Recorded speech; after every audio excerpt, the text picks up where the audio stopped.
3 days before our wedding, we got married. No one knows that, but we called the Archbishop and we just said, look, this thing, this spectacle is for the world, but we want our union between us. So like the vows that we have framed in our room are just the two of us in our backyard with the Archbishop of Canterbury, and that was the piece that... Just the three of us. Just the three of us. Just the three of us. If that does not make you cringe internally, absolutely nothing will. And do you remember this clip? So this clip of Harry and Meghan crouched down, dishing out chicken feed to their free-range birds in the backyard, trying to make out that their lives are like those in the 1970s BBC sitcom The Good Life. Bit more. Right. Yes, if we go further along, we can get the trough in. Anything as long as you're happy.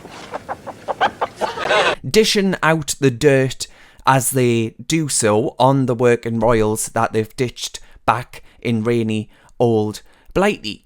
In the clip, Meghan Markle shockingly declared, and it made the press at the time, that 3 days before the Windsor Castle royal wedding, put on at vast expense, let's not forget, by us, to this ungrateful pair that legged it for the Hollywood Hills as soon as the opportunity presented itself, ditching rainy old Blighty and charity galas here at home, long behind.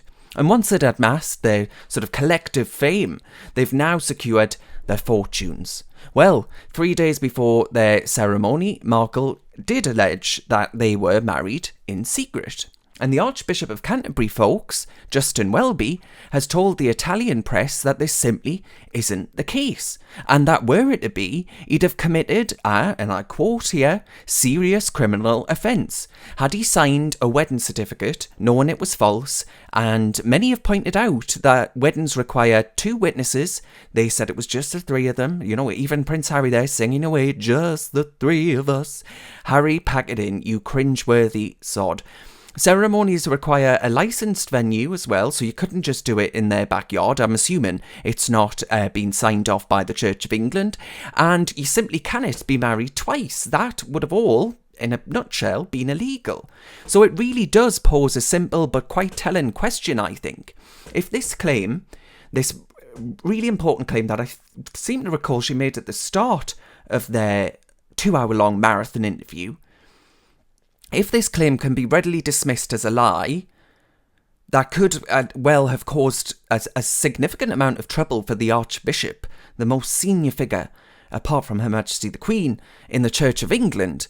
Well, what else put forward by this pair was glossed and varnished, just to grab a few headlines to get those views and clicks and deals and trinkets. It does call into question. And then you sort of think, well, figures like Piers Morgan, who immediately said, you know, I'm sceptical, I'm dubious about many of these claims, who ultimately ended up losing his job. Sharon Osbourne, for asking what Piers Morgan had said that was racist, she also lost her job on her talk show in the United States of America. And Meghan Markle herself has issued complaints about members of the press who have been speaking vocally, including Piers Morgan. I wonder why that is. Why, indeed. I'm Darren Grimes for Reasoned UK. Reasoned relies upon grassroots donations from people like yourself that want us to continue producing our high-quality, free-thinking content. So please do consider clicking the link and donating, no matter how big, no matter how small, because it really does ensure that we can keep on keeping on.